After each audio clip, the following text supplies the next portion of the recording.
So guys, you can go right.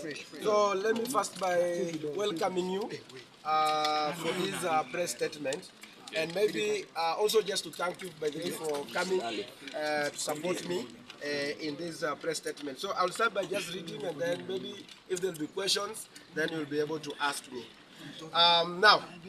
Declaration of intent to vie for presidency of the Republic of Kenya come 2027. Fellow Kenyans, friends and patriots, today I stand before you with humility, courage and great conviction to announce I, Honorable Peter Kalero Salasya, Member of Parliament for Mumias East constituency, officially declare my intentions to vie for the presidency of the Republic of Kenya in the year 2027 general election. This moment is not about me, it is about you, the ordinary Kenyan, the civil servant whose payslip is shrinking under punitive taxes, the farmer struggling to afford fertilizer, the mother choosing between medicine and food, the young graduates sending CVs that never get answers, the Gen Z youth dreaming for a better, cleaner, fairer government. It is about Kenya, a country full of potential, yet held back by broken system, corruption, inequality, and disconnection between leaders and citizens. We cannot continue this way. It is time for a new generation of leadership, honesty, visionary, and bold. My agenda, the 5 pillars of the new Kenya: economic freedom. That one will include lowering taxes, growing incomes. The burden of the Kenyan worker is unbearable. We must ease it. As the president, I will review and reduce PE, NHIF, and NSSF reduction to protect your hard-earned salary. I will expand the tax base through job creation, not overtaxing the few who are employed. Our economic policy will shift from taxation to production and innovation. We must grow the cake before we slice it. No Kenyan should feel punished for working hard. Number 2, universal health care through people-centered SHA. The Social Health Authority, SHA, must not be another burden. It must be a bridge to better health care. I will restructure SHA to align with the real medical needs of Kenyans, not bureaucratic interests. Every Kenyan will access affordable, dignified, and efficient health care, whether in Turkana, Kibra, or Mumias. We shall audit and clean up the NHIF legacy mess and guarantee the transparency in the healthcare funds. Health is not a luxury, it is a right. Number 3, ending corruption, sealing every leak in government. Corruption is theft from the poor. I will treat it as economic sabotage. Every procurement will go through a transparent, digital, trackable system. I will empower independent anti-corruption agencies, and no scared cows will be spared. Stable public money will be recovered. Those who loot must be held accountable publicly, swiftly, and justly. We cannot industrialize a corrupt country. We cannot feed a nation bleeding from graft. Number 4, education, jobs, and dignity for our youth. Education must prepare young people not just to pass exams, but to thrive in the modern economy. We will strengthen TVETs, invest in digital literacy, and equip schools with modern tools. I will implement a national youth employment guarantee program in agriculture, ICT, and public works. Internships and graduate trainee scheme will be mandatory across government departments and industry. No degree should gather dust. No young dream should die due to hopelessness. Number 5, a new deal for Gen Z governance through freedom and the rule of law. Gen Z is not just the future, they are now. I will form the first ever Gen Z Presidential Advisory Council to embed their voices in every national decision. Freedom of expression, digital rights, and civic space will be protected. Police brutality will end under my watch. The judiciary will be respected. Laws will be applied fairly, regardless of status, tribe, or region. Let Kenya be the place where every youth believes their country works for them, not against them. Fellow Kenyans, I will contest the 2027 election under a new political movement, one that reflects the dreams of a fair, inclusive, forward-looking Kenya. This movement's name and leadership will be unveiled in due course, and it will not be built on the tribal alliance or money power, but on the people power. I invite all Kenyans, especially the youth, the workers, the farmers, the mothers, and the dreamers to work with me. Together, let us make 2027 the year of Kenya's rebirth. Let us turn frustration into hope, despair into opportunity, and anger into action. The time for true transformation is now. God bless Kenya. God bless you. God bless Kenya. Honorable Peter Kero Salasya, Member of Parliament, Mumias East Constituency, 2027 presidential candidate. Thank you so much. Thank you. Thank you for that. And first of all the best. Unaingia sana kwa set. Nani? Huyu. Ya nani kamba yako hiyo ndio inaingia sana kwa set. Hapo iko chonjo sasa.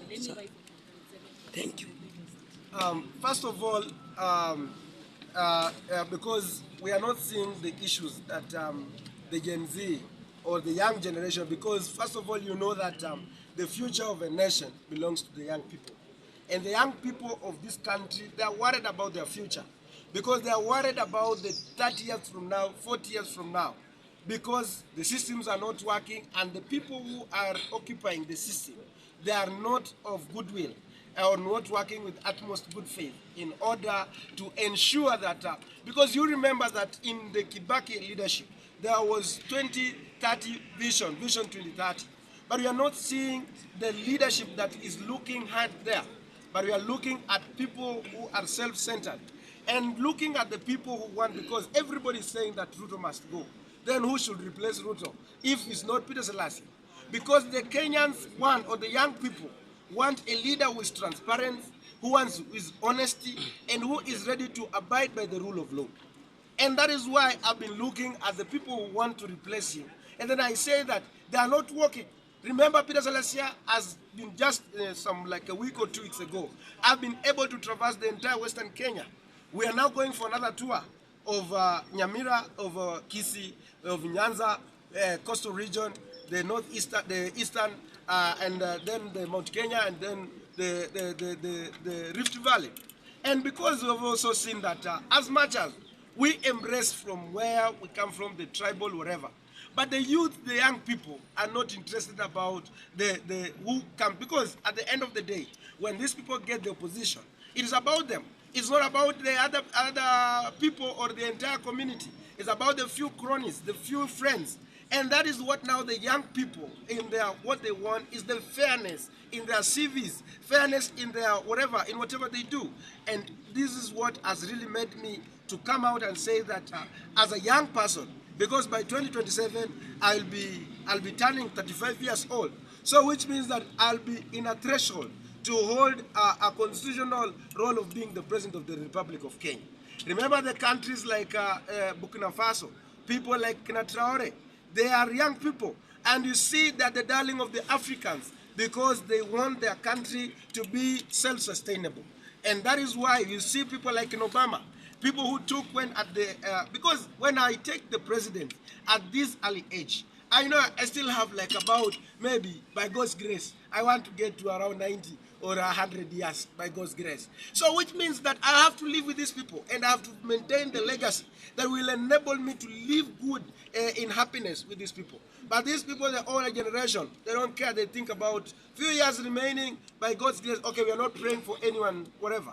And that is what has really prompted me. And I'm a leader who is who knows how to balance leadership. There is time for fun, there is time for leadership, there is time to provide way, and all those things, and all those qualities I do have. I'm a graduate from the Egerton University, and I did Bachelor of Commerce, Banking and Finance, and I also worked as a banker. And I worked as a teller, and even in my history, I never stole money from either. I used to get a salary of 50,000 shillings, and I used to handle every day 30 million. So which means that I'm a person who is self-driven, and who has the principle of accountability, principle of transparency in everything. And even for the last like 2 years in my leadership as a member of parliament of Mumias East, you can see when you walk in Mumias East constituency, it is a clear demonstration frustration that despite of whatever we do on social media, because I like playing also, I like making jokes on social media, but I'm a very serious person when it comes to serious matters.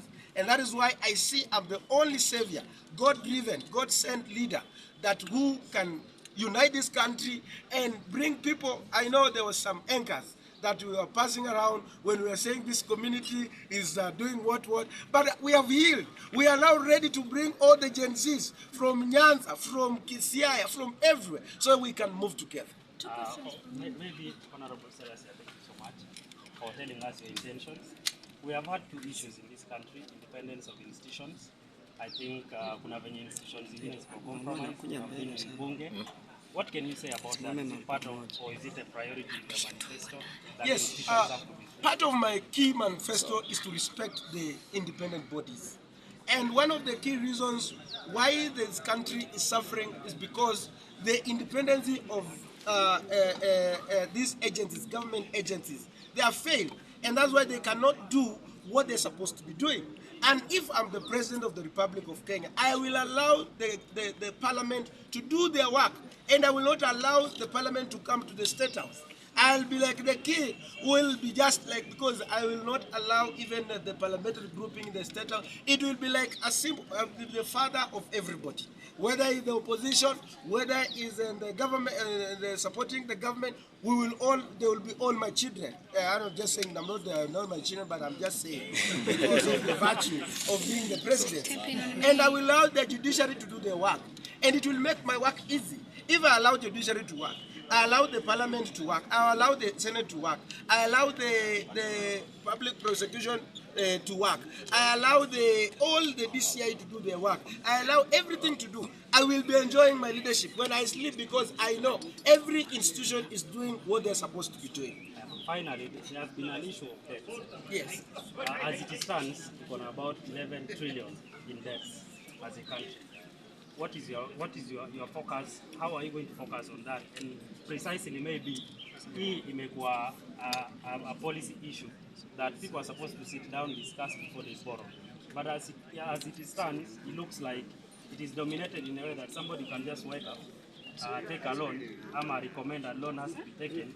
How are you going to handle that when you take power as a president? As a president, like this problem that we are having today was done like in the last government, when they passed a legislation that a government can go ahead and borrow the money even without consulting the National Assembly, and up to a certain level. And this is what has made this country to overborrow. You remember when they came, when His Excellency, the President, came in, he said that he wants this country to be self-sustainable, whereby we are not going to borrow. We want this country to be like Mali, that it has been able to pay all its debts and has no any debt, because this is something, because you remember, during the Moise era, Moi never used to borrow the money from outside. And that's why you find like, despite the fact that the economy was not reaching to everybody, but you find like the shilling was very strong, and then the manufacturing was everywhere in this country.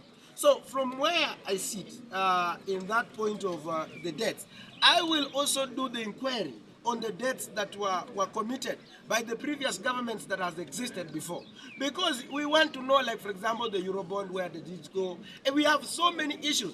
Because you remember, like in the previous, when we were talking about last time, the people who involved in the, like for example, the Eurobond, there are people who are employed in the Treasury, advisory, and those are some of the things that shows that we are not serious about the people who committed the atrocity, and are the same people that we are also bringing back and messing up this country. So we will have to review the debts of this country and bring back the motion that Honorable Mtata had, so that we can also be able to scrutinize and get to know all the monies that came into this country. Did they do what they were intended to do as a president of this Republic of Kenya? Honorable Salasya,